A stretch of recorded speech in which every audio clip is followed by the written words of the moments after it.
All right, and hello and welcome. This is Evo Haining, and thank you for joining us for day 2 of our Metaverse Art Tours.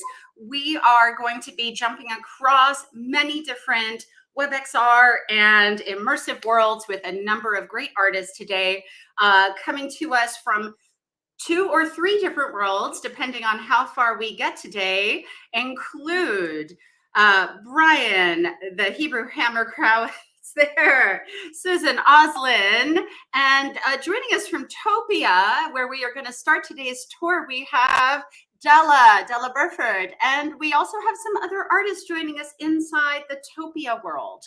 And so we're going to have another deep dive. This is our second day as part of the Regenera Rising confluence of creators that are working specifically on creating unique visions for protopian futures, for immersive and interactive ways to improve 100% of all life. Now, that's a big statement, and we're going to talk a little bit more about things like biomimicry and how art in place changes our relationship to both the place itself, to each other, and to the technologies that we might be used to connect.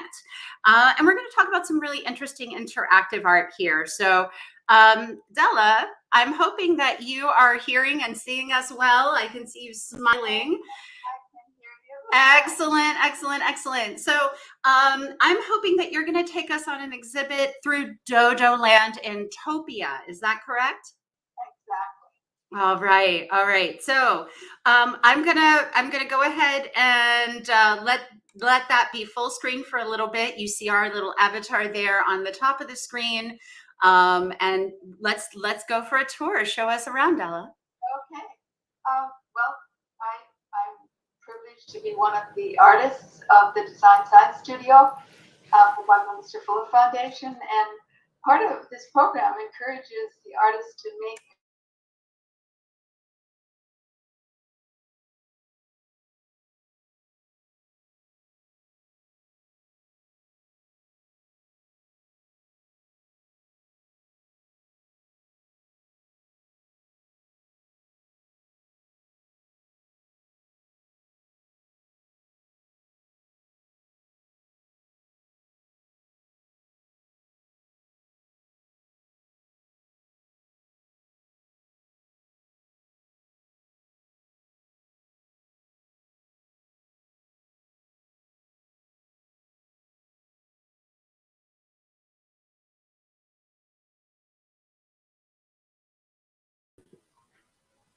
So I seem to have no one else here in the studio. Oh no, were you losing the sound? So let's make sure we have full sound coming through, because it sounds like, Della, we lost a little bit of our audio there. So I was hoping you could just start over, because I think we missed a little bit of what you were saying there. Can you share with us a little bit from this story from the starting point, please?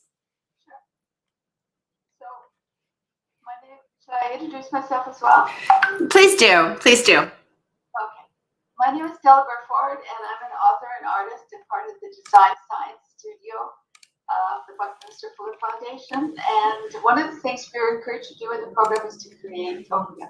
So I created a Topia around a story that I've written called Dodo Land. And this is the beginning of the story. It starts once upon a time. This person called Della, myself, it could be you, it could be anyone goes to Dodo Land. We discovered that we want to be able to travel. And our grandfather and grandmother says to be able to travel, you must listen to the birds. And they gave us a special magic hat to travel in.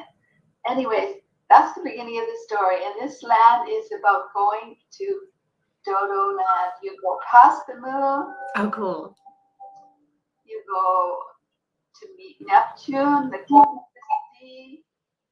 You go to meet the elemental dodo and get a candy heart from the kui, the unicorn here. And there are many places in Dodo Land. It's a place that you can really be your inner child, your special inner child that knows you could play and have fun. So you go to places like the Dragon Ship, which has got lots of stream to wonderful animals. A bit of music here. Sorry, so Della, there's audio and immersive exhibits in some of these spaces, correct? Like when you click on them, some of them are interactive elements. So this functions a little bit like an interactive storybook of sorts? Yes, that's right. Interesting. Okay, so you've taken the book concept that we saw yesterday, and you've also taken this is a different story, but similar in idea, it seems like, some of the same. You can go to the land, you can visit the dragon ship, but you can also go to Giant Flower Islands and discover what you can do to help the environment. It's about loving and protecting the earth. And so that's what we just went through, actually. We went to the website, we showed all sorts of 20 or 30 different activities to do to show your love for the earth. So it's art activism really as well. It's like making art to show something about loving the earth or something about yourself that can be shared with the people of the world, like that. And also it encourages to take and love nature. And one of the people that's part of the administration of the Design Science Studio, Bliss, actually shared these beautiful photographs, and I'm going to just show a couple here. It's in a Pechakucha, and these are photographs by Bliss, which is one of the administrators of the Design Science Studio. Anyways, we have this incredible photo show that is part of what I call the Bliss's Tea Party.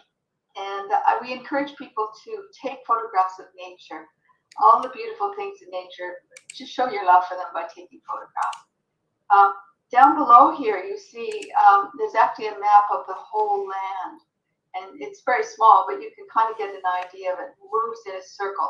The whole land moves in a circle, and you can go around and you can discover activities to do, but also you can meet the characters that are part of this land.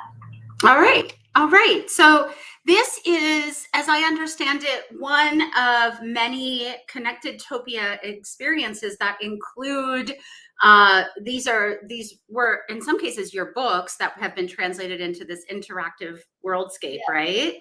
And I'm going to start bringing in some of our other artists into the stream so that we can hear everybody. Hi, Caro and Susan and Brian and everybody. We're also going to welcome all of you to join us inside Topia, and I will put a link to the whole Regenera Rising event. If you are looking to get inside any of these worlds, you can go to bit.ly Regenera Rising and get a ticket for what is 10 days of events with all of these artists.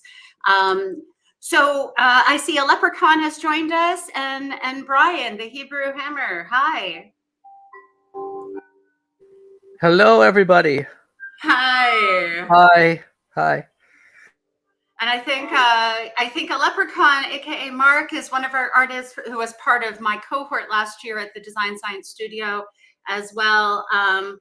Carol, you're welcome to say hi, Susan, and thank you all for joining us. We are having an art tour as part of an ongoing conversation about how we create interactive art together. So Della, this is a collaborative work that you did with other people in the Design Science Studio, correct?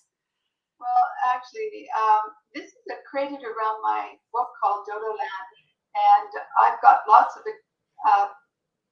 things that I've done with different people that are part of the Design Science Studio in the Star Galaxy site, which I'll show you at some point. I've got 20 artists from the Design Science Studio that did art for it.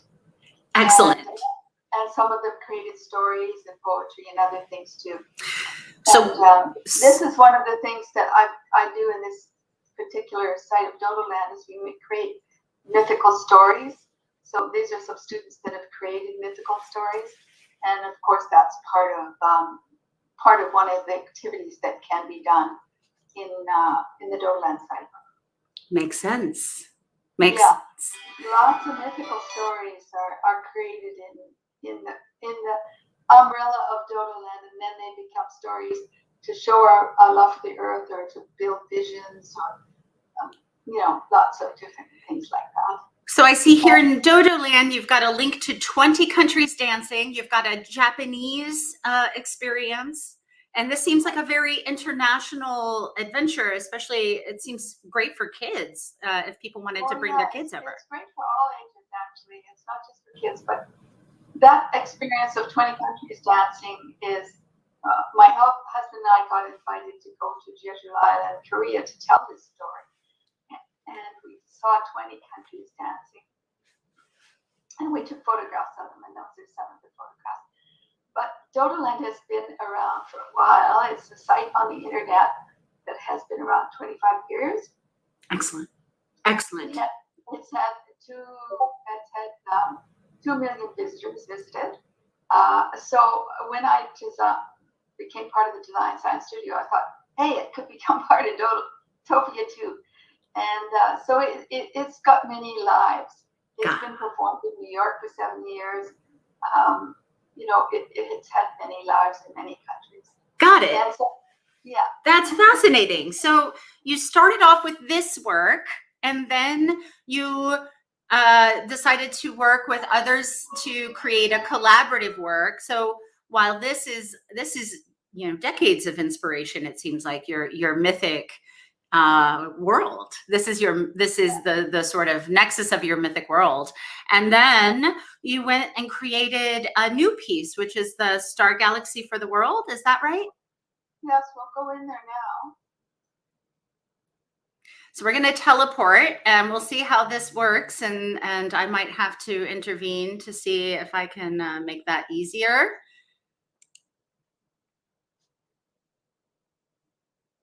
All right. I don't think I can get to that. All right. So we're going to make sure that I can get to it a different way. But I'm going to have to get the URL to that space and make sure that I can get to it.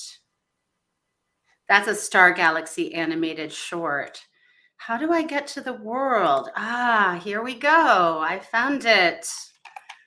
All right. So thank you for being patient with me as we find the second world that Della is going to take us through, which is Star Galaxy for the World. We're going to enter that now, and you're going to get to see a little bit of the sort of guts here of how Topia works, which is a web-based experience. So hopefully Della is here. I don't see her yet. We're going to look for her. Maybe. This is beautiful.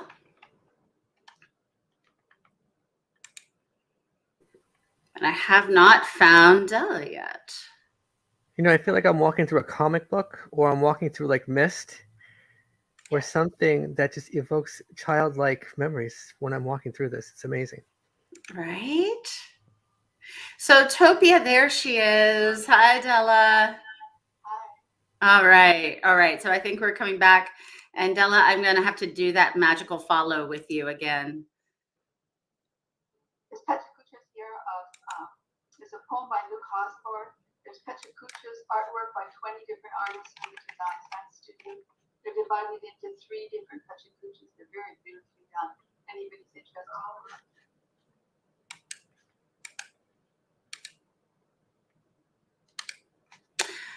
Hey, Della.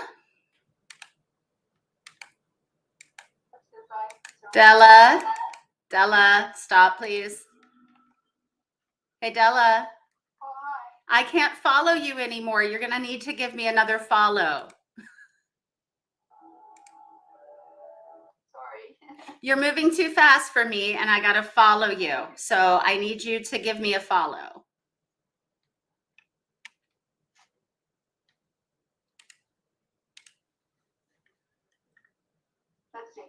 Let's see if we can do that. Thank you. Awesome. Now we should be on autopilot, and we can see the second half of your experience here. So this is Star Galaxy for the World. This is Star Galaxy for the World. And basically, it's another book that I've written, which I showed a little bit of New York City yesterday in the animation, but this is actually the beginning of when we were creating it. We created it first in Topia. But with Topia, the Star Galaxy storytellers are in places that are on the earth, more or less. The rainforest and amongst the flowers, and they all have ways of being that are encouraged to take action, like kindness and peace and gratitude and creativity. And in each of the centers where they live, their art is encouraged as well, art activism. For instance, in this section, we've got art from Bali and art from Japan. Want to see a little bit of it? Just a few minutes? It may or may not work in terms of the screen share. So that's where I would recommend that people if they want to go and have the full experience, they're going to come to Topia. And this world in particular is called Star Galaxy for the World, right? Right. All right. I'm gonna go ahead and put that up so that people can find it. It'll be topia.io, Star Galaxy for the World. And you can go in and learn about the storytellers, but also do art activities and share them. And there's broadcast places on the site where you can actually broadcast a song or broadcast a poem as well, and things like that. We have links from here to something called the Multiverse Poetry, and I wanted to share it because it's another one of the Design Art Studios sites that's really beautiful because it includes a lot of poems. And I think I saw Mark here. He's in this.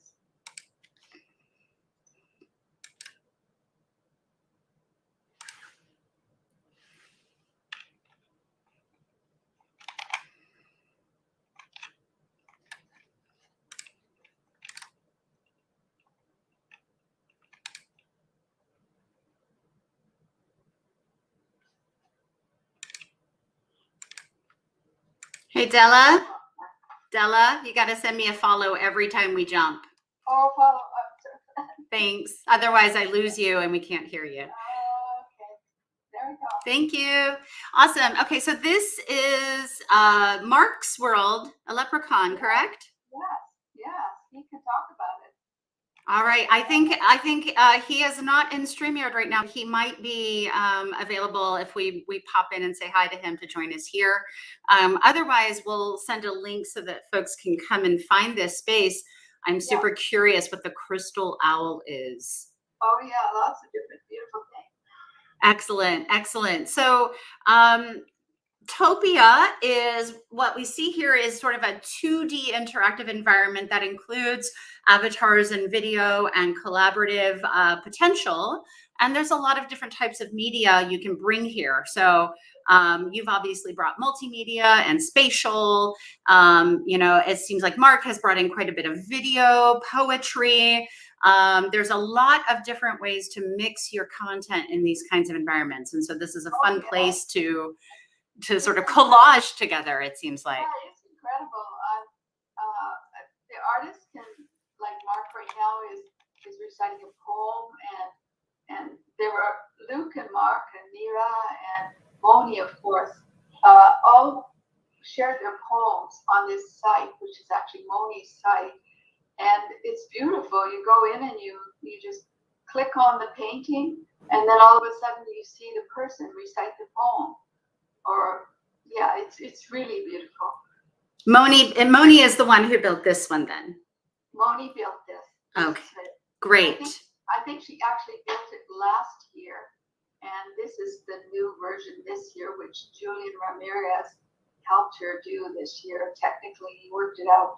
Got it. And Julian, we met yesterday on the first version of this tour. If you did not get to see that, please go back and check that out. But so Moni, I believe we've had other of Moni's family members here as well. Moni is a fantastic creator. Yeah. Here's an echo poem by Mira. It's a beautiful poem, and you can just click on whenever you click on any of the images, which are called assets. All of a sudden you see or you hear the video, or you're connected to whatever that is. Interesting. I really liked how this sort of busts out to be big and small. Uh-oh, I've lost you. I'm so sorry. This is the trick with some of these worlds is it's very easy to lose our people. Della, I think I lost you there. So sorry. And I realized that I lost you right at this beautiful poem that we had before, which we saw yesterday in the art tour, right? This is on another piece by Neha, right? Site as well. There are many people that actually worked in Topia and New York City. Mark pretended he was one of the elders in the Regenera when he did this poem. We're not going to listen to the whole poem because we don't have time, but I just want to indicate to people that there are a lot of different things that you can do that will make you, interactive with the site, or with the world, I should say. That's amazing. So there are how many different Topia worlds? I remember there was one called Natura, is that right? And there was an artists group as well? Yes, this one is part of a world that is an artist's world, the art world. But there's also one called Natura, which I actually wanted to take you into because there's quite a few artists that are part of Natura. The art poetry, and also in the art district is, for instance, the Vision Train, which of course you've heard of, which is Amanda Sage and Alicia Sacred Heart, incredible project where artists could go in and do art 24 hours a day on the Vision Train. Right. It's part of this district, which we're in right now, which is called the Art District. There are 4 districts. One is this art district, another one is called the Village, and it has little kind of things that are related to more craft and things you do at home. Like one of our artists from the Design Science Studio this year did, Jeet from India did, and we saw it yesterday in the New York City, where he had the different people from his village speaking about weaving or speaking about doing some of the crafts they were making. He does tie-dye. And then there's a third part, which is Regenera, and that's actually where I wanted to take you to. And it connects people to themselves and to nature, to exploring their inner self and also nature. Perfect. Let's make that leap, and then I want to make sure we're going to see a few other art pieces today with a number of interesting artists, both in this world, but also a little bit. We're gonna take a look at something we saw yesterday in New York City with Suzan Ozlin, and again, thanks to Julian for also being a part of that yesterday as well. So we're going to the Natura piece now. Yeah, let's go to Natura. I'll just change it and we'll get me to Natura, I guess. Intricate.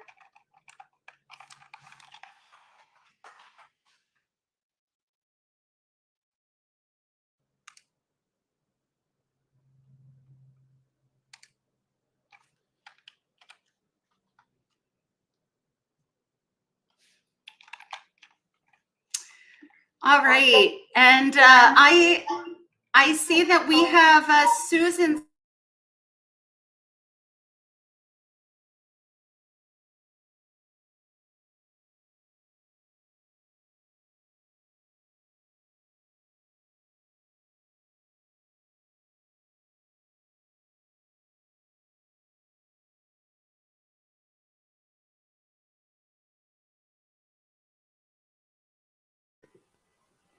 I think we may have lost the audio again. Eva.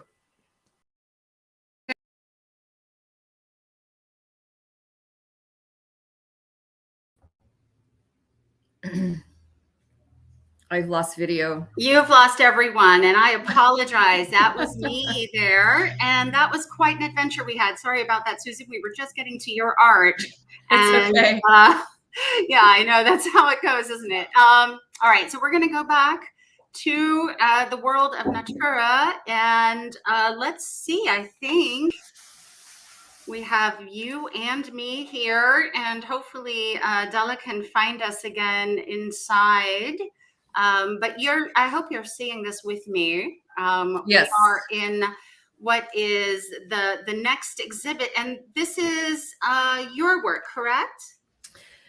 This is a representation of my project that I think it'd be easier for me to talk about in New Art City. Awesome. Yeah, I think we're going to do that as well. So I'm going to have you screen share in again your a little bit of that. And yesterday, when we went to New Art City, for those of you who were a part of this Metaverse Art Tour V1, many of us were exploring what were multiple worlds there. And that included the Protopian Visions world. That included Invisible Visible, which was a collaborative event-based experience zone. And your work, we got to see just a little bit of that, but we're going to go back in right now. All right. All right. We're seeing you now. So Concrete Oasis, is that correct? Yes. So this is a illustration on top of a photograph. It's a photograph of Pershing Square Park, which is where my project is located. It's a location-based city-scale augmented reality exhibit. And this is just sort of like a concept drawing where there's a fountain in Pershing Square that's now dry because of the drought. And I'm going to be bringing water back to the park through augmented reality. And there'll also be exhibits throughout the park where you can learn about where water comes from in Los Angeles, get an understanding of the water ecosystem, and understand the drought issue, and also the impact that when we divert water to LA from where it's meant to be, there's a big impact on the ecosystem. And so it's meant to just really bring people to a collective understanding of our water ecosystem. And it's also to inspire people to make behavior change. So there's going to be interactions that are carefully designed to incentivize people to be motivated to make the changes required to, create a sustainable water future. So Suzan, you are someone who works in augmented reality and in the physical world as well. So this is intended to be a mixed reality exhibit of some sort, or an intended installation. Is that right? It's an augmented reality installation. I don't intend to have physical installation. Okay. It's possible, but the idea is that it's just there and accessible to anybody who wants it, like at any time. I love that. I've built immersive art in that park, and I love that park. Oh, cool. So it's really great to see this kind of movement happening. And as I understand it, what you built, and we looked a bit at this, I'm going to show it very briefly, what we saw in Topia, here, the Concrete Oasis, and what we saw here in New Art City. This is Suzan's exhibit specifically in New Art City, which we saw yesterday. These two both link to your full concept document about the project, right? I believe the Topia is linking to my pitch deck. And then there should be a link to my website through here in New Art City. Excellent. And what was it like collaborating with the rest of the Design Science Studio as someone who comes from a mixed reality background? What was it like for me? I was actually put in a pod with other professionals that do similar type work. Like Brian was in my pod, and Monica, who does these really interesting sound things with AI, and Natalie and Arena. So I think it was really interesting to see how other people are using digital media and be inspired by similar but different types of art. So the interactive exchange rate was pretty high in this group, it seems like, the ability to collaborate. I think that we were able to support each other, and I think we were able to really support each other and help each other out a lot. Yes. Interesting. So if you're looking for these experiences, the one we just saw here in Topia, or the one that we also saw with Suzan in New Art City, which is called of the Protopia world specifically there. Those two experiences are a part of Regenera Rising. And this has been a part of that art tour. I'm going to just let you have that URL here one more time for those of you who are trying to find these experiences together. It's bit.ly Regenera Rising. And you can get into all of these worlds. There are many worlds in Topia. There are at least 4 or 5 in New Art City. Later on, we're going to also visit some work that Brian's been doing in AltspaceVR, which is a different avatar-based immersive experience that will include some VR as well. So, Suzan, you I knew you previously because of your work sort of synthesizing between making and the sort of AR and XR industry. As you're thinking ahead about where the Design Science Studio and all of this work has informed your process, I'm curious what takeaways you are moving forward with after your collaboration with this community.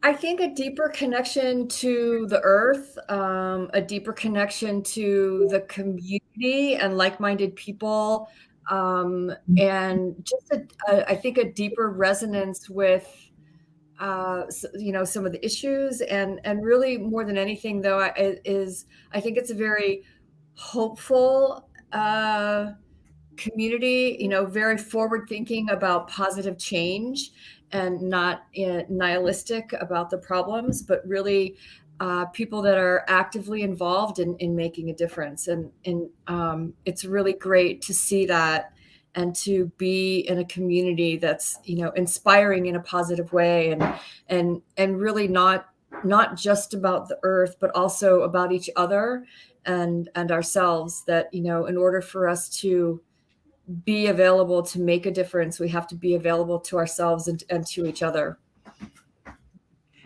I'm walking around as we talk here, and I just love the mix of creative artistry that we're seeing here in the Topia worlds. Obviously some of it is very nature inspired, some of it's very fantastic. Some of our creators like Jess are movement-based artists, right? And so some of these performances are far easier to translate to the immersive experience than others.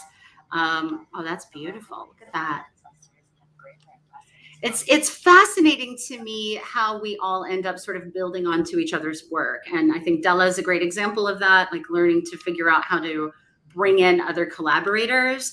Brian, how has it been to collaborate with these folks, with Suzan and Della and everyone else here? It's definitely been a fantastic experience.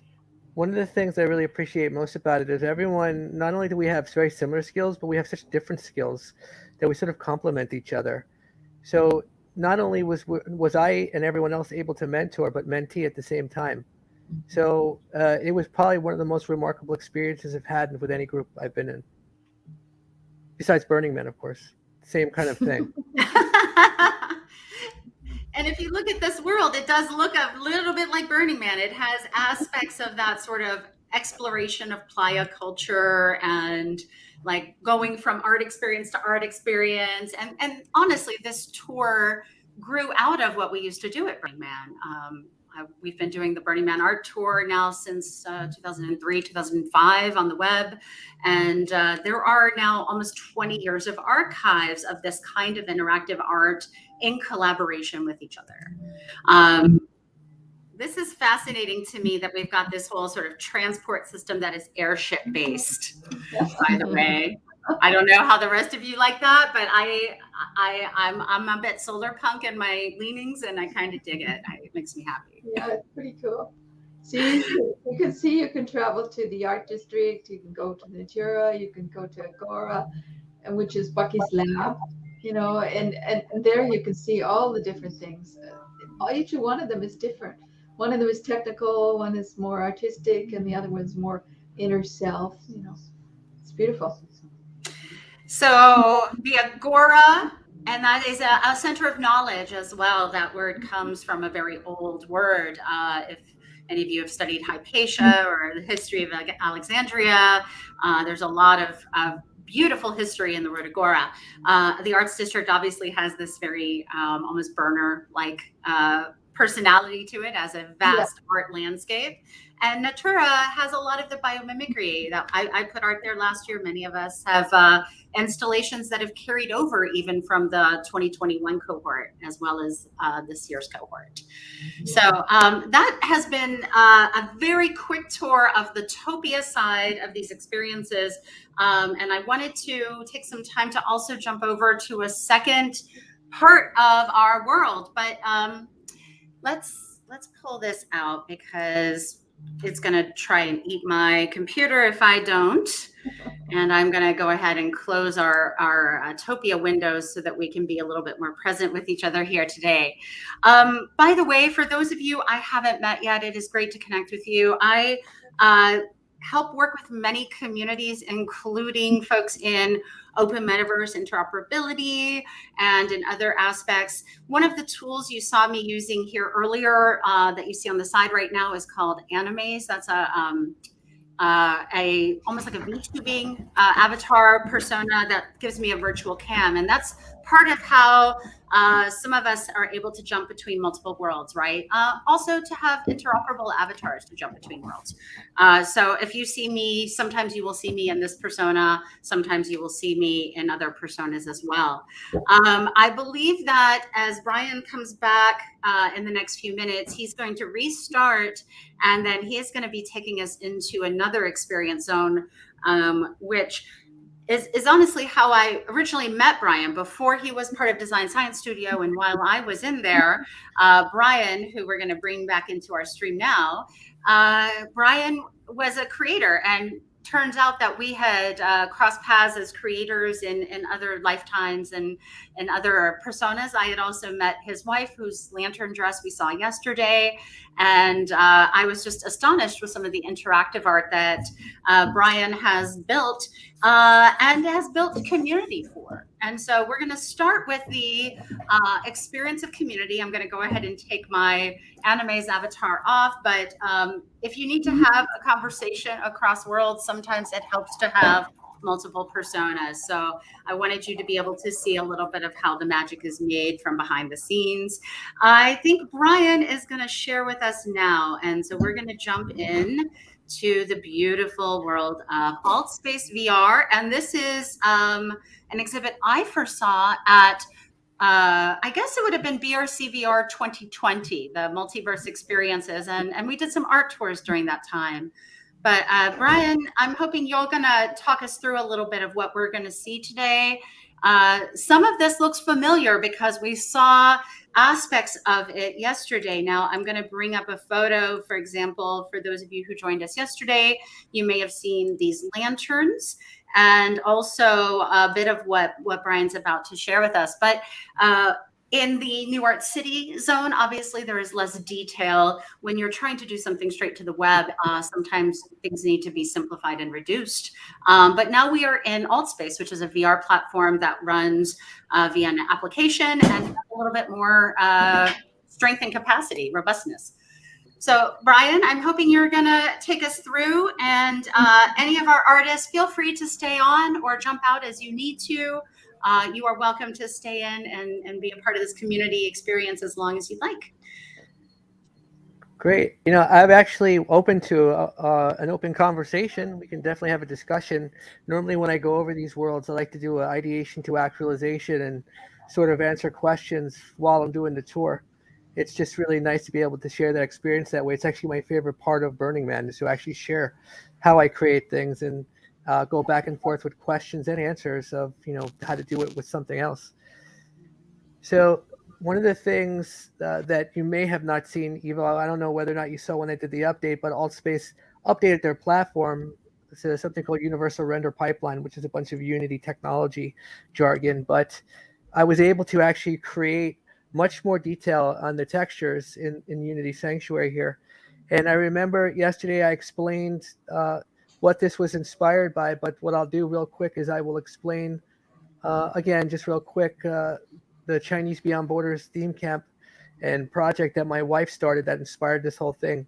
And Chinese Beyond Borders is an artist collective founded in Taipei, inspired by Burning Man, which is a global cultural movement and a platform to host our collaboration and participation through creating art, with the mission to contribute to diversity in such gatherings and beyond through the celebration of the 20,000-year-old culture of China. So Chinese Beyond Borders is a Burning Man camp, and the stuff in the screen right now are modeled from a concept drawing of a lantern that her friend and classmate Earl Sheldon created for their theme camp. And the lanterns would actually have been habitable. So they would make their yurts out of them. They would make sound stages out of them, all sorts of stuff. So the whole camp would have actually looked like pieces of this lantern. So what I did was I took that concept drawing and created all these 3D models from them from the ground up. So I looked at what they had. He had some kind of CAD drawing, and I was able to actually then recreate that and all these models. So I'll fly through here real quick. You'll notice that the playa dust is strong right now. We're in a little bit of a dust storm. This happens every once in a while at Burning Man, but you know what we do is we put our dust mask on. Of course I don't, because I'm a fool. But I like the playa dust. But we'll fly into one of the lanterns. Here we go. Ta-da!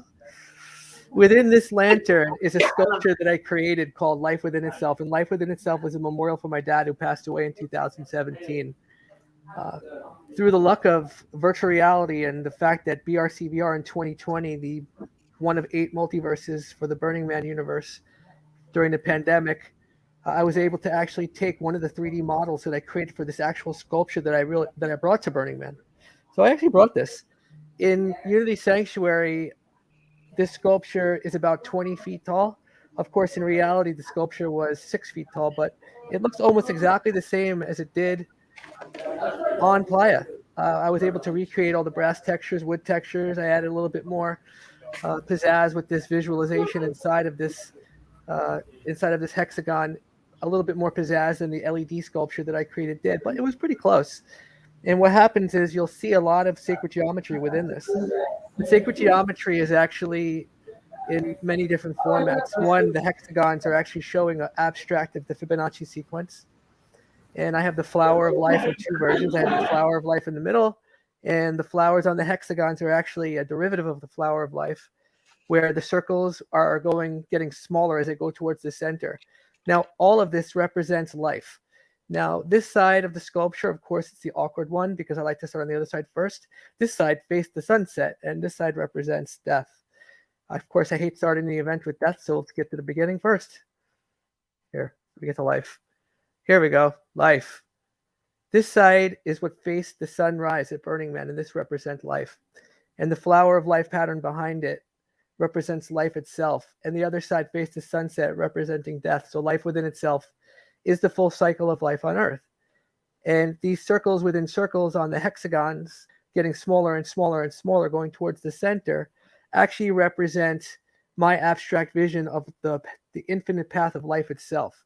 So not only is this sculpture the path of life on Earth, but the path of life in every form. So this is a biomimicry piece where you are taking the seed of life and the flower of life, and you're sort of taking a fractal approach to them as a design motif. Yes, this is the lovely part about art. You know, it's all about artistic expression, the guidance of the pieces. So we are taking the fractals from the seed of life. And I use the seed of life in the next piece we'll go to in a minute in the connected experience, because the seed of life actually makes up something called Metatron's cube. But just I think you and I talked about this, that Metatron's cube was the basis of my art at Burning Man all the way back to 2009. 7, yeah. Well, I am not surprised, because Metatron's cube makes up the 2-dimensional drawings of all the platonic solids and represents everything. Yes. So, long history of being inspired by the patterns of nature to create new artistry and new forms. Yes, exactly. You know, one of the beautiful things about doing this Unity Sanctuary in here was during the pandemic, my wife and I couldn't get to Burning Man, and we were actually married there. So I was able to create this space as kind of a wedding gift or an anniversary gift for her, so we can actually celebrate our wedding anniversary, at least in the virtual world. And it was really powerful because I got a chance to actually do what I love to do for Burning Man, and that's actually talk about art to people. So we did tours in here every single day for 10 days, 4 hours a day, like we're doing right now. And I sat with hundreds and almost thousands of people throughout the 2 years of Burning Man we did in here, and got a chance to explain every single detail on how I did all of these things. So you'll also notice that there is actually someone looks like they're in there. Oh, wait, let's see who that is. You never know. That's the You thing never with know. worlds is they are social virtual worlds. Where you are right now is a place where people can come and visit in AltsSpace. This is Unity Sanctuary that is in AltspaceVR. AltspaceVR is a free program that you can download. You do not have to have VR to come here. You might want VR to come here because it's beautiful in the immersive experience. But you can absolutely do this on your PC and on a number of different types of devices. So don't feel constrained if you don't have a VR headset at home. You can still get there. For anyone who's watching who wants to contact me, I'll take you on a tour. All right, Brian. Take me up on that. The Hebrew Hammer on Twitter. Look him up. He also, Brian, you've been creating creator communities and hosting other creators in this environment as well, as I understand. Yeah, every single Monday within AltSpace, we do something called Virtual Conversations for Content Creators, where we foster a community of creatives and people who want to be creative. So we're a group of industry professionals who do television production, 3D modeling, any kind of digital or physical art you can think of in the industry. But we also have a really beautiful thing that we do where people who come who are just interested in learning about these things, and we, through storytelling, do mentoring. So every single Monday at 7 o'clock Pacific, we do that. We just started doing every Thursday a general session on NFTs and leveraging them in the creative industry, and just basically an overall discussion. And what we do is we have guests who come in who are using NFTs in the art world and beyond, and what they're doing with them and how they're doing it. And we go into open discussions with them.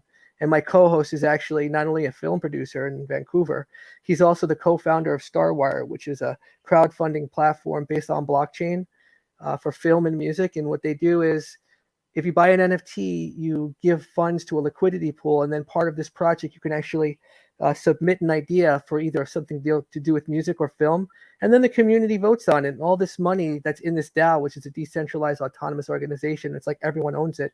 All the people vote on it, and if they vote 30% or more, then they take funds that people that they raise from people buying the NFTs to then fund the projects, which is the beauty of a self-sustainable artist community based on blockchain. And then what happens is with that, part of the money of the project, when it's profitable, if it's profitable in a smart contract, part of that money goes back to Starwire. So what happens is artists come together, create a community, buy NFTs, become part of a DAO, and then help other people's dreams come true. It's such a beautiful world that we can actually do something like this. And just so exciting. We've been talking a lot about circular economies, and this is one way that collectives are building new types of equity and circular economies that support the whole of the collective, and doing so to buy land together or to do other types of endeavors together too. So Brian, we might end up talking later for the separate Taoism series down the line, but there's a lot to unpack there in terms of how collectives organize and how they support each other. I'm fascinated with the overlap between our projects and the overlap between our sort of collective visions and how we've decided to bring them all together over the years. So Brian, you started out you and I were both in multimedia and video at some point, right? Before Yes. You made the leap into AltSpace? I want to say my years of pain and suffering. No, of course I'm kidding. Yes, multimedia in the form of production and engineering and webcasting too. So pretty much anything that has to do with creative industry and multimedia, I had a chance to actually do something, which is remarkable and stressful at the same time. It can be all of the above at the same time. Absolutely. So this is a beautiful place, by the way. I'm just going to take us off for a moment so we can see everything fully in our stream.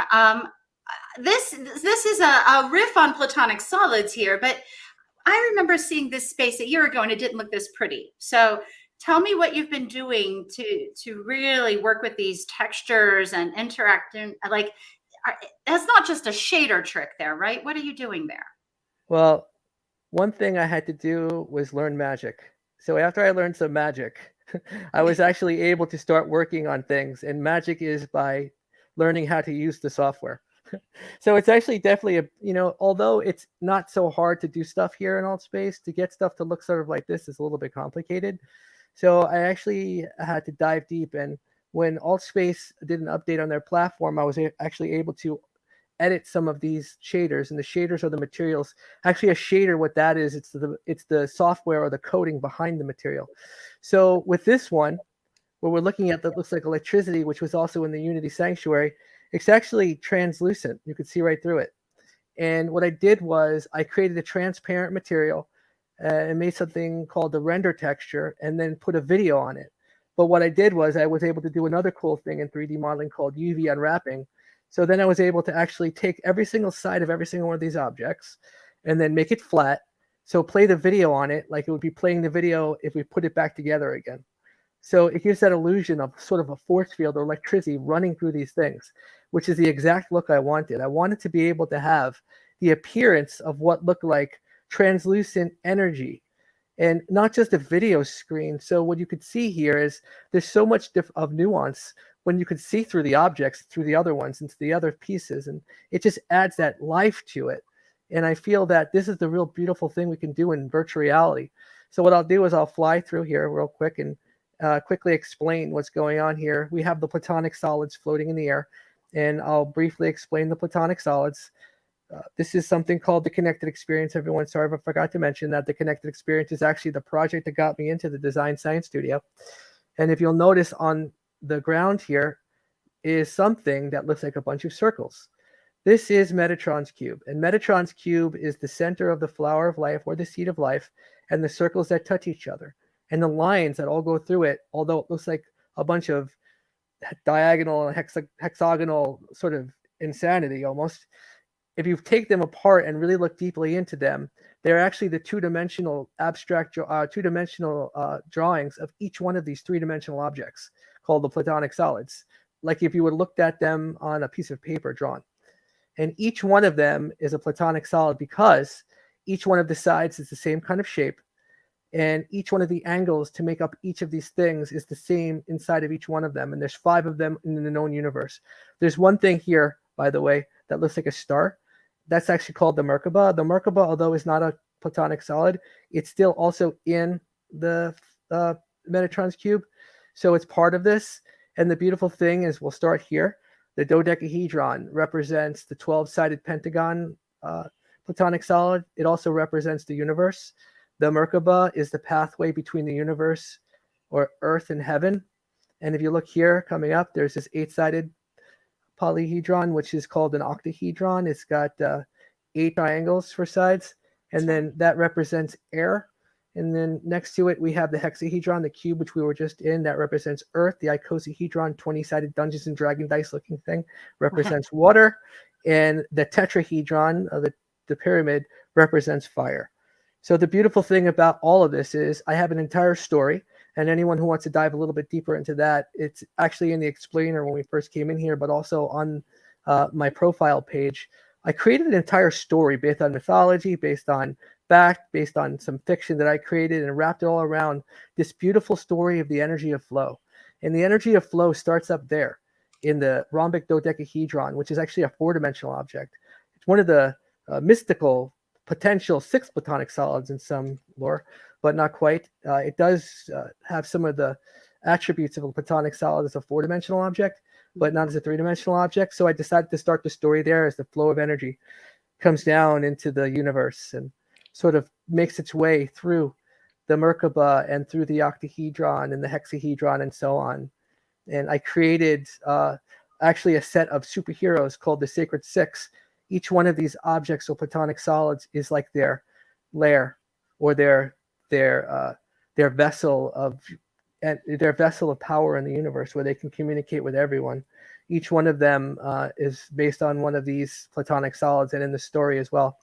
And then we'll try to get to this last object if I can get there fast enough. It's called this is the Connected Experience Tunnel. Of course, this world is so big, it's a little hard to get to sometimes. I love how vast it is. And all of this actually builds on the work of Bucky Fuller. And for those of you who haven't experienced Buckminster Fuller's writings or other works such as his games and interaction design projects, there was the Dome. There are so many works that Bucky Fuller worked on as a systems thinker, but understanding how nature follows these patterns was a big part of his work. And I was fascinated. The Merkaba was something I had studied going back 20 years. And when I went back and read Buckminster Fuller in an exhibit, I saw that he had been mapping lightning to the tetrahelix, which is a pattern that you see in a couple of the shapes that you have here. The tetrahelix is basically, it's similar to how trees branch. And that's why you'll see both a tree branch and a lightning strike look very similar in some cases. These patterns are obviously seen throughout nature, and you're bringing them into a connected experience. Excellent. That's really cool. I would like to see more. Maybe we can touch base on that too. I'd love to know more about some of that. Yeah. Unfortunately, the tunnel here is not working. My cloud server crashed. But the beautiful thing about the connected experience, and it's the third of biofeedback experiments I've done with large scale art.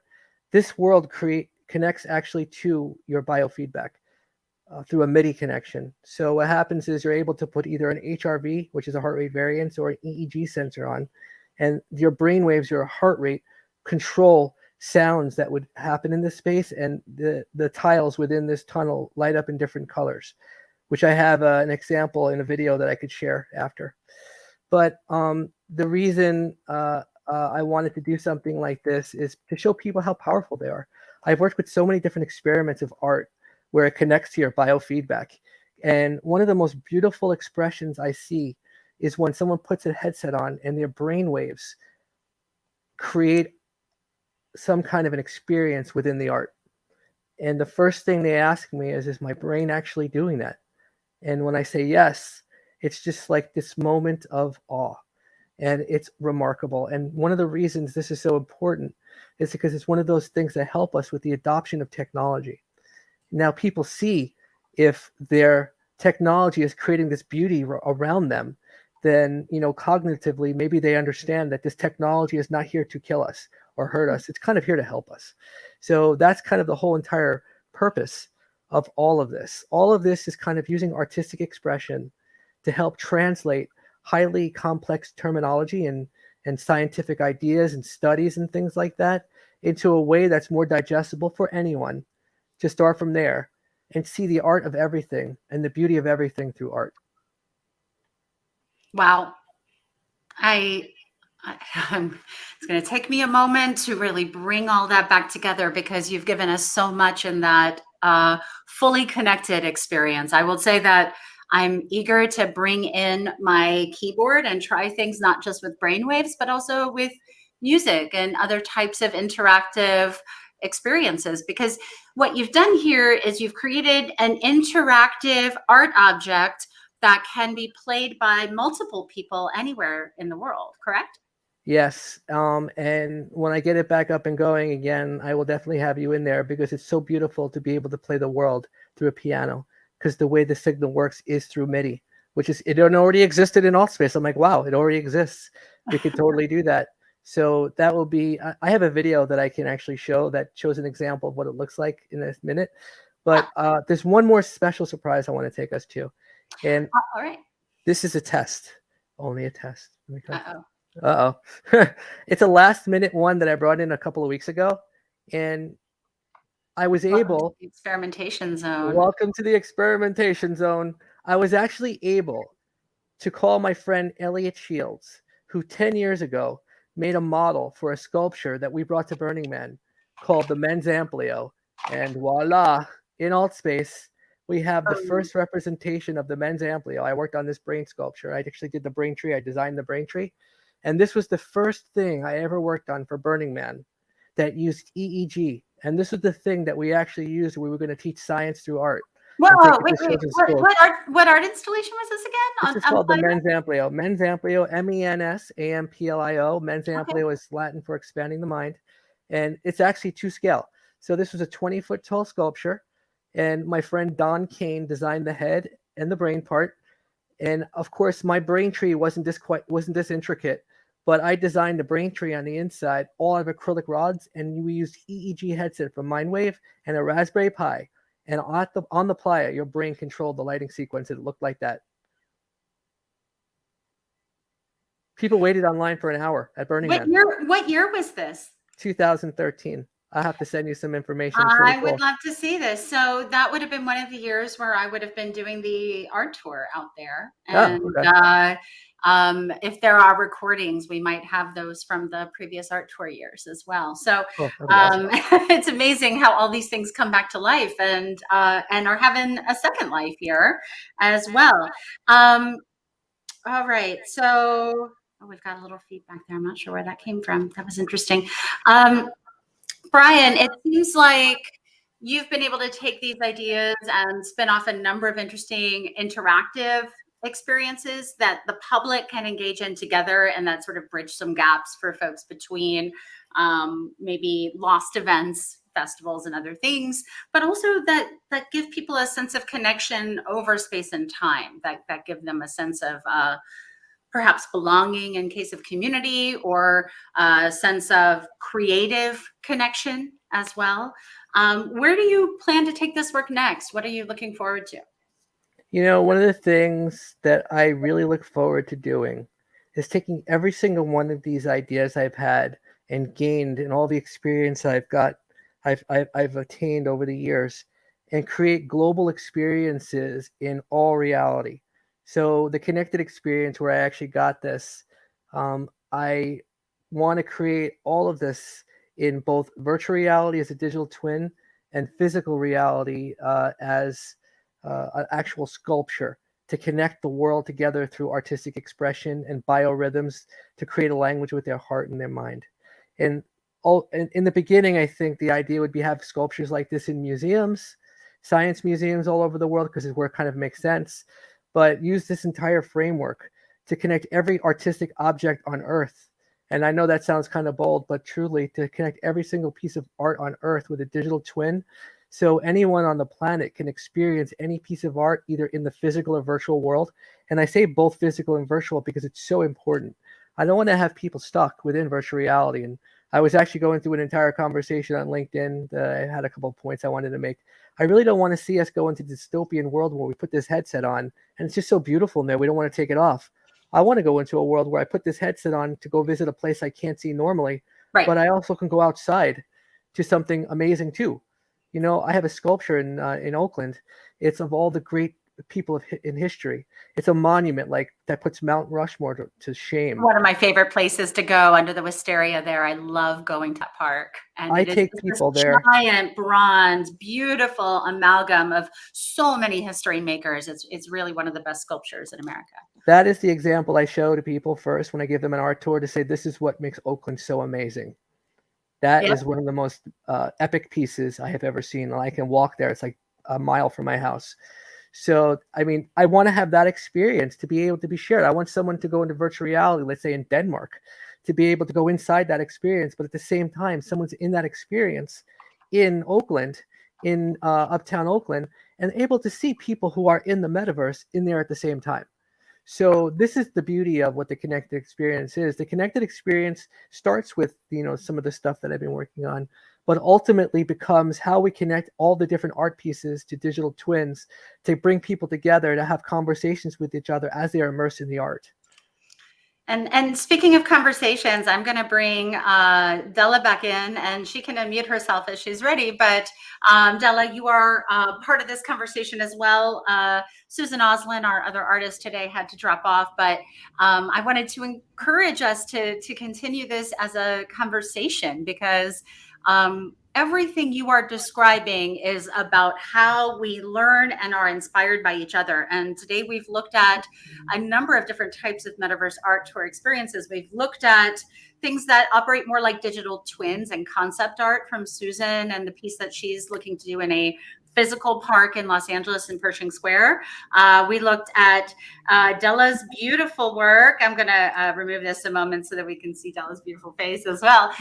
Della's beautiful work in Topia that goes along with the pieces that we got to see from her yesterday in New Art City with Julian. And Brian, it's interesting how you're doing this dance between sort of prototyping for the future you want to see and inspiring people and hosting community conversations, but also encouraging people then to go make it real and to root that in something beyond what is a metaverse experience, right? Like to move beyond that space. Oh, completely. You know, that's the whole beauty of it. Like I create something in the metaverse or teach someone how to create something in the metaverse with the full intention of being able to then build that outside of the metaverse if they want to, or if not, that's okay. But we have every single tool available to us much more easily, readily available than we did in the past. I get every single tool I got for free. The only expense I have is really my laptop to create all these things. But we have the ability to do education way beyond what we do now. You know, I think we need to definitely revamp our whole entire education programs in general. I want to call it Education 2.0. And one of those things I want to see is much more digital design. And digital design and art, it's one of the most important things because from imagination spawns everything. One of the things that people don't realize or don't even think of is even science is based on imagination. Every single thing in science, someone was like, wow, this beautiful idea came to their head. And then they proved it or tried to prove it. But before that, it was something magical, which is art. It was their emotional output. So everything is art. But the thing we have in sort of modern day society is the old teachings that art is a sculpture or art is a painting. We've defined it in a way that kind of stifles what it really is. But art is really an emotional output of people. So it's the way we communicate our feelings. That's what art is. So everyone is an artist and make people feel more important because they should. And more, we're seeing that art becomes, it is what is generated when people, but also when algorithms and other things come together. It is a dance that is only partially within our creative control. So much of it is as those other atoms bounce around us amongst people, but also frequently it's a dance that includes technology and that includes learning to work with technology in ways that might look like magic, that bend it in a way. And I really appreciate both of you for bending the media in order to create a more interesting, immersive, interactive, and inspiring type of experience here. You know what's really truly beautiful about technology doing this? And some people are like technology, but technology is the wheel. Technology is something that was created to advance what we're doing with it. So technology is everything that we've created that is not naturally grown. Technology is something that we've altered in some way. And different tools. At the end of the day, an artist is as capable as their best tools, and you want your tools to be phenomenal, right? So there are ways in which we are constantly sharpening each other's tools in community. And Della, I think you gave us a great example of that yesterday when your conversation with Julian, right? Because you sharpened each other. Oh, that's true. But I think also a big element of creativity in terms of what I believe is the whole statement that Buckminster Fuller says, and I mentioned it yesterday, you are not you, you are the universe. When we connect up with that cosmic source of everything, creativity can flourish in ways that you cannot believe. I mean, when there's a connection between the universe and ourselves and we become one, it's like everything just flows, it just comes through you, and that's all part of creativity too. I think Brian has a good physical-ish example of that in terms of the interactive connected experience. So Brian, I'm going to go ahead and bring your video up here, and if you want to make that full screen, and I'll pull us out. So I created this, I created this, I just want to make sure my mic was muted. It was not. I created this video as the first interactive test. This is what it sounds like when a piano is attached to it. Of course, the piano sound has changed to a much more spacey sound, but I will play this demo real quick.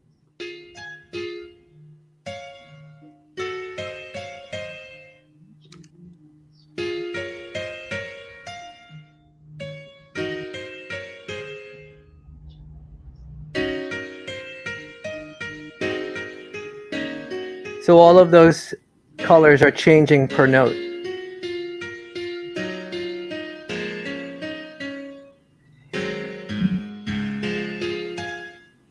And I could play this from my home just as well as you could play that from your home. Exactly. This is a MIDI file. I was not playing Clair de Lune that well.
Okay, we're done. Video over. Beautiful. I love it. I love it. I love it. And so we're seeing the connected experience, which is one of the many pieces inside AltspaceVR that Brian Krawitz has made.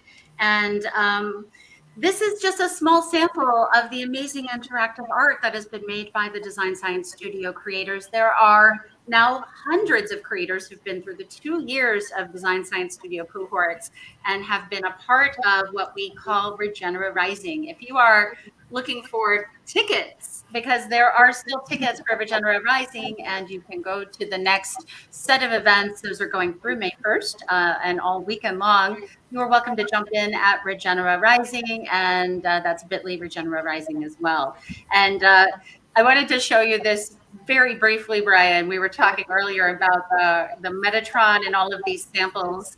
This is the musical instrument that we built for Burning Man. It would have been 2009. And it was a Tesla coil powered and sound instrument. It was played by 6 people at once, but based on that same Metatron design, there was a large stage for fire and lightning performers. But this center instrument was played by 6 people at once and was designed using pure data Arduino and has been mostly developed by creators who have gone on to make amazing XR experiences. So these kinds of collaborations, even though we might be looking at art from this year or from a year or 2 ago, sometimes a collaboration that happens even 10, 15 years ago can yield interesting and generative new fruit. So, we sometimes meet our collaborators in odd ways through Burning Man or through the Buckminster Fuller Institute or any of these other virtual spaces as well, like AltSpace. But you never know where a collaboration is going to take you, and it's going to take your work. Yeah, that's definitely the beauty of all of that. It's a mystery. And I so look forward to the mystery because I don't really want to know so many things. So many people are looking for so many answers. I find that the beauty in life is not knowing and finding out, right? Well, what I have as a URL that I haven't used yet is called Farfio for fuck around and find out. And having that kind of place for yourself that is a sandbox, like what you showed us at the end there, a place where you can go and create an art project and see if it works in a new way, or just a prototype, just to play with friends. That's part of the artistic process. I actually did that with John von Meter when he created his beautiful sculpture, when I helped him, when I modeled the thing for the homeless people, the project for the homeless people. I was able to bring it into AltSpace, and I brought it into my virtual conversations meeting. I'm like, okay, everybody, guess what? I got a surprise. And I brought this thing inside, which is beautiful. and we were all able to go inside of it in virtual reality. And you know, one of our other cohort members, Stephanie, was there, and we were all playing inside. It's like a big clubhouse, and it's such a great tool for rapid prototyping or architectural design, because it gives you that full feeling of immersion. So you can actually go through a site survey within virtual reality like you're actually there, because everything is the correct scale. So when you look at everything, it's like you're actually inside the building. So one of the things a lot of people are doing now, or at least I hope they are, and I'd like to see if I can try to help assist with some of that, is use this for real world application, not necessarily just gamify everything, and use virtual reality for everything, experiences, just to help guide us through some stuff that's non-fictional, stuff that we have in our everyday life. It should be everything, right? Yeah, and we got to talk a little bit with Suzan about that, because her work definitely goes from the AR and digital twin side back to the physical world of real estate and you know, all of these sort of, you know, place, what we call the spatial web, or the phygital experience, that where the physical meets the digital. If you haven't heard that word before, that is one of many ways that people talk about the connected experience in a physical space, right? How sensors and lighting and interactive art, whether that is through sound or through using some other capacity, then change the nature of our experience with the environment and with each other. That is how Burning Man art became something that was different than what we were seeing in museums or in most galleries, where the art might be on a wall or a static sculpture. But interactive art by nature is different, and it isn't all just games. It is absolutely in how we apply it and then use those tools effectively. Maybe that's problem solving around climate action. I like to use games like Cities Skylines or even Unity and Unreal to prototype protopian cities, to maybe think about a solar punk future where there is no carbon burned, or to think about what our cities might look like if we radically change some of the systems that we work with. So I think all of us are exploring different ideas that are inspired by not just Bucky Fuller and the Institute and all of these design science ideas, but also from each other, right? I learn when Della comes in and shows me her vision, and I learn when Brian shows me the magic that he broke down for us in the last hour. As we're wrapping up, I want to give us a little bit more time. Is there anything else that you want to share with the rest of our creator community that you have really found amongst your cohort this year? And are there any sort of takeaways that you'd like for us to move forward with? That's a really good question. Maybe nothing so much in AltSpace, and we've actually gone through most of the stuff I can think of in either Topia or New Art City. So I was thinking maybe even just do a tour in general in AltSpace, or whatever you want to do, unless if Della's still there. And Della has a couple of pieces maybe that she would like to talk about that inspired her. We had a pretty intensive session yesterday and got a chance to go through everything. Yes, and we'll make sure to put that video up as well. Both of those are up on YouTube at the Design Science Studio and at the Buckminster Fuller Institute as well. And on my own pages, Evo at Playable Agency. Della, what about you? Yeah, I was thinking one of the things that I really enjoy doing with Topia is I actually designed a site for a woman that's involved in healing, and it's called Healing Heaven. And I listened to her. She was in my pod. We have pods where we work together in groups for a number of months. And she was in my pod, and she was talking about her work that she does. She did a lot of work in New York City, and now she's in California. But a lot of work she was doing around sound and around movement and around visualization and around open focus stuff. And I created a site for her, and she did videos of herself doing all the healing protocol, and it's called Healing Heaven. And it's, can we pull it up, Della? Can we pull it? Could I pull it up? What's Yeah. the site? If you typed in the chat, that we could share it real quick. Yeah, just real quick. It's actually called it's at topia.io. I think I have it. Healing/heaven. Healing/heaven, not healing heaven. Healing/heaven. Heaven. All right, let's do that one. So I Do get it. the right one. Experiencing Qigong, imagery, breath, meditation, and a sound bath. That's it. That's it. All right, we're going to the right one then. All right, I will bring you back in 1 second. All right, let's see here. Thanks for your patience as I get that window up and running. Ooh, It's like music. It was music. That was nice. that's terrible. Sorry about that, y'all. Anyways, just to explain to you, this is, I designed the site for her, and each of the spheres, and there's 4 spheres, represent a different aspect of her work. And as I said, she does breath work, she does movement work, she does sound work, she does imagery, and some of the flowers on the side are my husband's. He does macro photography. And the flowers on the right actually are the spiral inside of a rose, because the rose is very special to her because her grandmother used the yellow rose as the symbol of herself.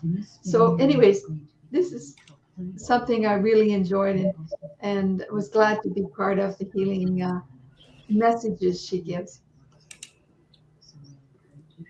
I'm taking a look at some of this healing heaven practice. It seems like this is a bit of a meditation. Yes, she does a lot of meditation. She takes people through a whole process that they can heal themselves if they've gone through trauma. And she works with a lot of people who've had brain injury and many, many different things. This is sort of represents her work. And there she is. Actually, there she is, Deanna. Yay. So Deanna Rice is the creator that you worked with for this experience. And it seems like she teaches movement as well. She teaches Qigong. And she teaches, according to she's got certain people she works with. Like, for instance, in Qigong, she uses Master Robert Peng's work, and she uses the 4 golden wheels. So she has very specific methods that she's learned over the years. So she does the body movement, and then she does, as you can see there, open focus. That's another thing that's developed by, she called it the godfather of biofeedback that created this method that she uses in open focus. And she does sounding with stimulating the nerves in the body, but it's all, she's really a healer. It's really beautiful. That's interesting. Was this someone you had met before, or you met at the Design Science Studio? No, I met at the Design Science Studio. Got it. And this artist is, where are they based? They've been in New York most of their life, but she's now living in California. Got it. And you never met, right? We never met. This was a collaboration that you did remotely. So as we've been exploring some of these different spaces, and I'm going to go ahead and just bring this out. These spaces are obviously very rich, very interactive, sometimes immersive and available in VR, sometimes just web-based, but something that you can certainly do at home by yourself if you're looking for a meditation experience. Oh, that's the idea. Yeah, she's really into healing for everyone. And that's why the experiences are really capsulized into a little 5-8 minute video. People can do them at home. That's right, because health and wellness, meditation, managing anxiety, managing depression and trauma, and the effects of trauma. These are some of the biggest use cases for immersive experiences as a whole. And that's VR, but that's also things that are in mobile form, like Trip, which is a fantastic app that you can now download if you're looking for an immersive experience for perhaps meditation or relaxing after a very stressful day. This strikes me as something that could be done on a regular basis to be a part of a practice. Yes, that's what she wants. She's very well respected in her field, and does talks at conferences about these kinds of things. And she's hoping this will open doors to a lot of other people that are in this field that will then consider immersive experiences as a method of use for healing. Yeah. Well, I am going to bring up one more website that I'm going to make sure that we share while we have some time together today, which is Regenera Rising. In case those of you who are not a part of the Buckminster Fuller Institute but are trying to find out more about this experience, the Design Science Studio has been around since 2020. I was lucky to find out about it from the former executive director of the Buckminster Fuller Institute, Amanda Ravenhill, and there has been just a fantastic group of collaborators who've come through this community. You can get tickets to a number of different events. Those include performances, conversations and talks, demonstrations, art, a pretty wide variety of things here. And you can check all of this out. The bit.ly Regenera Rising URL, I'll go ahead and put up one more time. But if you're looking for any of these things, for example, checking out what Suzan did with Concrete Oasis, what Della did with Dodo Land, all of these things are available, and you can see a little bit of what this Regenaissance is, including not just the interactive talks, but all of these different live events and immersive worlds. So we would encourage you to check that out if you are feeling inspired. Yesterday, we were at New Art City, also called the Museum of Regenerative Art, or MORA, and you can teleport right from this experience over to those different galleries. So if you're interested in exploring some of the things you've heard about but didn't exactly see today, like we got over to Protopia for a second, but we didn't go in depth, you are welcome to go and check this out on your own time, and we encourage you to go and do that art tour together. So we're going to jump out, I think, very shortly of this stream, but I just wanted to thank you both, Della, and for joining us, Brian, and for guiding us through your worlds. Thank you for helping us see your world and through your eyes. You're welcome. You know, it's the purpose. It's like my noble purpose in life is to talk about, to help inspire everything I do, to help inspire maybe someone else to do the same. If we don't do this, how else will other people be inspired? So this is like the biggest joy I have in my life, is to talk about and show things I've created. Yeah, you are an inspiration. You're an inspiration, Della. You always inspire me. Well, you're both inspiring me. And if you want to check out any of the art that you are seeing in these art tours, I hope that you will jump in. We are seeing a little bit of the New Art City experience from yesterday. And there, again, are 4 or 5 different worlds here. Topia has 4 or 5 different worlds. Altspace is obviously a vast exhibit.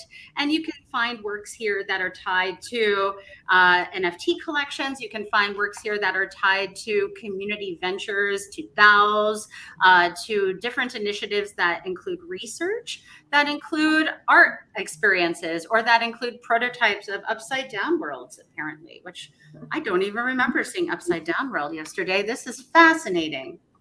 Things change in the metaverse. Like, they're not always the same. That's right. You can completely change perspective on how you see the world, right? Like that. That's amazingly meditative stuff, Shanita.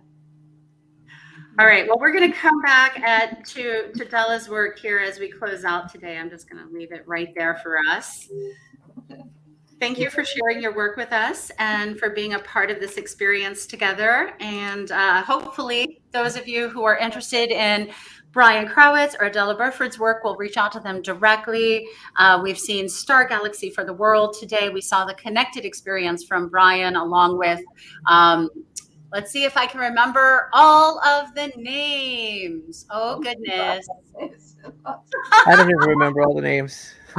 Unity Sanctuary, and right, we started at Unity Sanctuary. And the Man's Amplio, on Man's Amplio. It almost brings back as much trauma as it did joy. Well, only a burner would understand that. The trauma of making art when things break can be just as painful in the interactive and digital space as it is in the physical space, except that when you're trying to build something physically and something breaks, you might have to drive 2.5 hours each way to get to a hardware store. Mm-hmm. Where in this world, you might have to call up a friend halfway around the world and say, hey, can you debug this file in blank, blank, blank? Yeah, So. it's nicer. It's a nicer remote is much nicer than being in the dirt and crying because you forgot your wrench. or had something fundamental break on you where Yes. there are some absolute climate savings to doing art this way versus flying all over the world and spending all that fuel. Brian and I happen to live not too far away from each other, but we don't get to see each other in person, in part because I don't need to spend gas to see you right here. And I'm really grateful that we get to have this We opportunity. can do this whenever we want. It's just great. It's like we don't even have to really dress up. Just go in our pajamas, hang out on the sofa, drink a cup of coffee together. And it's like we don't even have to get up. Plus, of course, I'm going to give a pandemic. shout out, by the way, to the artist I'm wearing, who is one of my Burning Man campmates from 2006, Christina McAllister, who has a whole bunch of coloring books and physical art and dresses made with her work. So if you like these pieces that are behind me, those are generally Christina's works as well.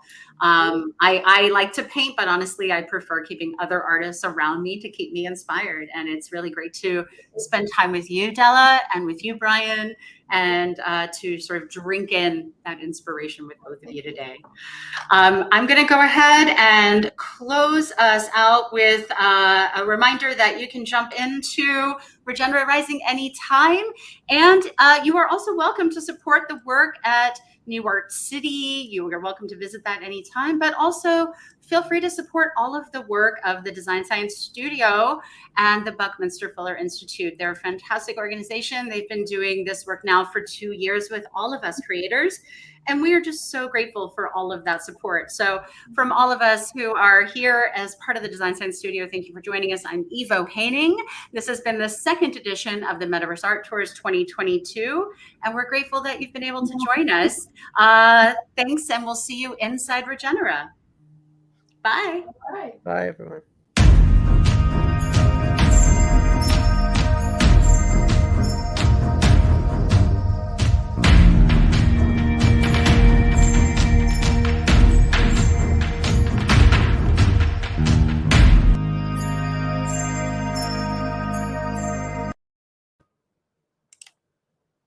Bye.